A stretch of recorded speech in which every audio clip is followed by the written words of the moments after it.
দরবারে কিয়ামতের কঠিন ময়দানে যখন লোকটা হাজির হয়ে যাবে, আল্লাহ বলবেন আদখিলু আবদি আল জান্নাতা বিরহমাতি, আমার বান্দাকে আমার দয়া আমার ভালোবাসা দিয়ে জান্নাতে ঢুকায়া দাও।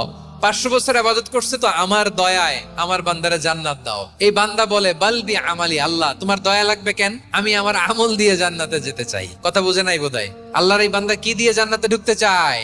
আমল দিয়ে। আল্লাহ বলছে আমার দয়ায় আমার বান্দারা জান্নাতে নিয়ে যাও ফেরেশতারা। এ বলে আল্লাহ তোমার দয়া লাগবে কেন, সেজদা তো কম দেই নাই, জিকির করতে করতে 500 বছর শেষ করে দিলাম, আবার তোমার দয়া লাগবে? আমি তো আমার আমলেই জান্নাতে যেতে পারি। আল্লাহ বলবেন তাই, ঠিক আছে, আমি চাইলাম দয়া দিয়ে জান্নাত দিব, তুমি চাইলে আমল দিয়ে ঢুকবা, ঠিক আছে, তোমার আমল আর আমার যে দয়া দুইটার একটু মাপ দেই। তোমার 500 বছরের এবাদত এক পাল্লায় রাখ। আর আল্লাহ বললেন আমি যে দয়া করে এই দুনিয়ার নাজ নেয়ামত বিউটি সৌন্দর্য দেখার জন্য তোমার দুটা চোখ দিয়েছিলাম, দুটা নয় একটা চোখ আরেক পাল্লায় রাখো, রাখা হবে।